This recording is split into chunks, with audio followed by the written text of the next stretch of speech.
자, 이제 특징주로 넘어가 볼 텐데요. 오늘의 특징주들은 덩어리가 좀 큰 기업들이 오늘 대부분입니다.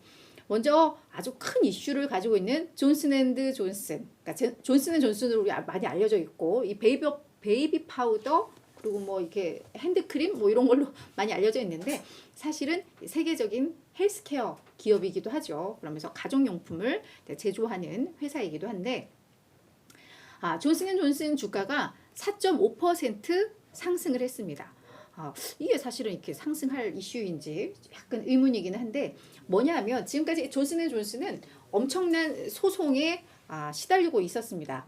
뭐냐 하면 탈크 관련 이게 소송이 지금 좀 이어지고 있는 그런 상황인데, 이게 지금 소송건만 수천 건에 달하고요.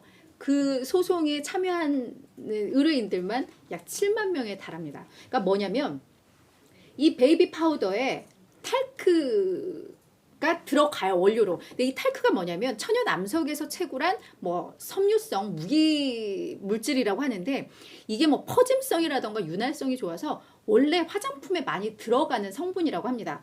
근데 이게 탈크가 천연 암석에서 채굴을 하기 때문에 이 가공을 제대로 하지 않으면 거기에 성면 물질이 함유가 될 수 있다고 해요. 그러니까 성면은 우리 뭐 1급 발암 물질로 잘 알려져 있잖아요.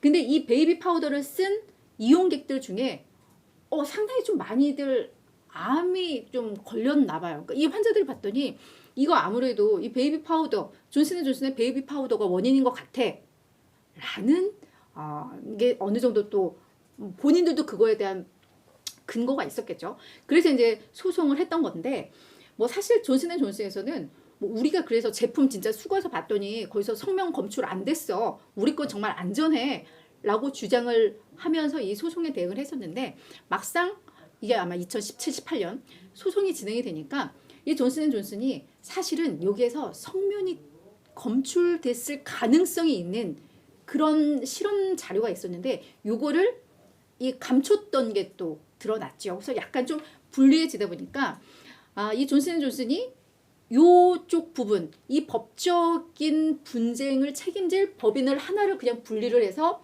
약간 3M하고 좀 비슷하죠.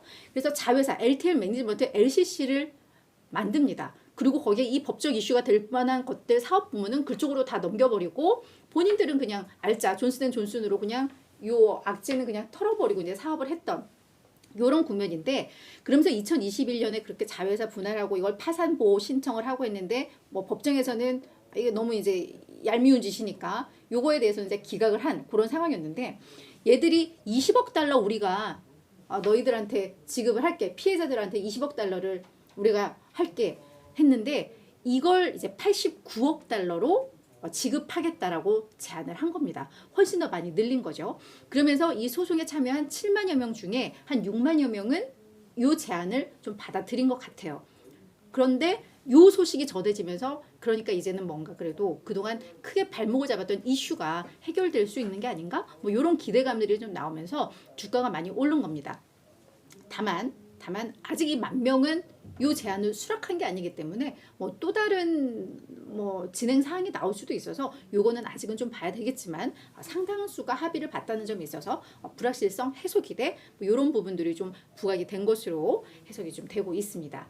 그러면서 그 자회사 LTL에 대해서도 또다시 파산보호를 또 신청했다는 소식까지도 좀 전했습니다. 이 파산보호를 하는 게 무슨 의미가 있냐면, 그렇게 되면은 어떤 비용을 더 천문학적으로 늘어날 수 있는 비용을 이게 기업이 파산을 해버리면 어느 정도 좀 제한을 둘 수 있는 뭐 이런 상황이 좀 오는 것 같아요. 그래서 좀 얄밉다라는 뭐 그런 평가들을 좀 많이 받고 있는 상황이기는 합니다. 자, 두 번째 페덱스입니다. 다국적 운송기업인데 이 기업은 1.5% 상승을 했습니다. 자, 페덱스는 비용 절감을 위해서 조직 개편하겠다라는 내용을 발표를 했는데요. 이 페덱스의 사업 부문은 크게 5개의 사업 부문으로 나뉩니다. 그러니까 국제 운송 부문, 그리고 육상 운송 부문, 그리고 B2B 사업인 뭐 트럭 운송 서비스가 부문이 있고, 그 다음에 뭐 기타 운영 쪽, 그리고 다양한 서비스 쪽, 뭐 이게 뭐 관리 파트이기도 한 것 같은데, 이렇게 5개 사업 부문이 있는데, 요걸 그 B2B 트럭 운송 부문을 빼고 나머지 4개를 통합시키고, 그리고 이 트럭 운송 부분, 이 부분은 별도의 독립회사로 가져가는 뭐 이런 조직 개편안을 발표를 했습니다. 그래서 이제 조직의 효율성을 더 높이고 뭐 유연성을 높이고 뭐 막 이런 얘기들을 했는데 뭐 그 부분 시장에서는 일단 긍정적으로 좀 본 것 같고요. 그리고 분기 배당금을 주당 종전 1.15달러에서 1.26달러로 10.5% 상향 조정을 했습니다. 이런 소식들이 호재로 작용을 했다. 이렇게 또 정리를 해드릴게요. 자, 세 번째는 엔비디아입니다. 엔비디아가 2.1% 하락을 했는데요. 사실 이게 이제 구글도 같이 좀 볼 필요는 있어요. 근데 구글이 공격자고 이 엔비디아가 이거를 좀 방어해야 되는 뭐 그런 국면이었는데 사실 구글 이 알파벳 주가도 좀 소폭 밀려가지고 오늘은 그냥 엔비디아로 올려놨습니다. 자, 엔비디아 우리 잘 알고 있죠. 세계적인 반도체 칩 특히 이 그래픽 이 GPU 요 설계 기업이고 엔비디아가 지금 AI 반도체 칩으로 매우 뜨고 있는 뭐 그런 상황이죠. 아무래도 AI에서는 이 그래픽 처리 장치에 대한 이 반도체 수요가 많다 보니까 자 그런데 알파벳이 한 과학 논문지에다 요 내용을 좀 실은 것 같은데요. 우리의 AI 칩이 엔비디아의 칩 현재 AI 칩으로 A100이 쓰이는 걸로 알려져 있는데 요거보다 훨씬 우수해라는 걸 주장을 한 겁니다.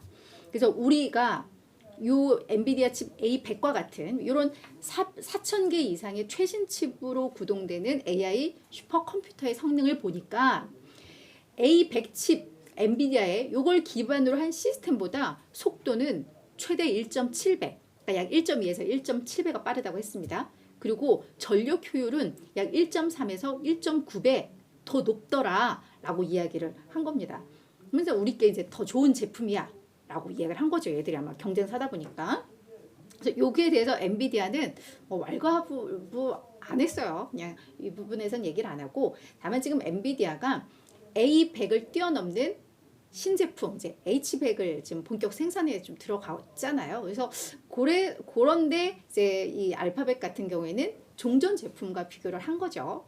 그러면서 뭐라고 했냐면 알파벳도 그래 우리도 새로운 제품을 개발 중이다라는 걸 이제 암시는 했습니다. 이걸 구체적으로 이야기를 하지 않았지만 그래서 지금 같은 수준이고 우리가 오히려 더 우수해라는 걸 계속 강조를 하면서 이렇게 주가가 엔비디아의 주가가 좀 밀렸다 이렇게 정리를 해드리겠습니다. 자 마지막은 앨범말입니다. 앨범말은 6%나 급락을 했는데요. 세계 최대의 리튬 생산 업체이죠. 이 전기차 배터리의 소재로 쓰이고 있는 이 리튬인데, 자 뱅크 오브 아메리카에서 앨범알에 대해서 중립의 의견을 시장 수익률 하회로 이거 거의 사실은 팔란 얘기거든요. 낮추면서 목표 주가도 262달러에서 195달러로 무려 25.6%나 하향 조정을 했습니다. 이 앨범알은 그래도 꽤 우려한 기업이고 성장 기업으로 주목받던 기업인데 이렇게까지 목표가 투자 의견 낮췄다는 건 또 그만한 이유가 있다는 건데요. 그 이유를 좀 봤더니 배터리용 리튬, 이게 탄산 리튬인데 이 가격의 하락세가 너무 가파르다라는 겁니다. 11월에 이게 미터톤당 약 9만 달러까지 갔었는데 이게 현재 3만 3천 달러 수준까지 떨어졌고요. 올 들어서만 지금 50% 하락을 하고 있다고 합니다. 그러니까 이 리튬 가격의 하락은 결국 앨범알의 수익성 약화로 이어질 수밖에 없다. 시장에서는 이 부분을 좀 과소평가하고 있는 것 같다라는 의견을 제시를 하면서 이렇게 투자 의견 조정이 좀 있었습니다. 이게 좀 악재로 작용했다. 이렇게 좀 아시면 될 것 같아요.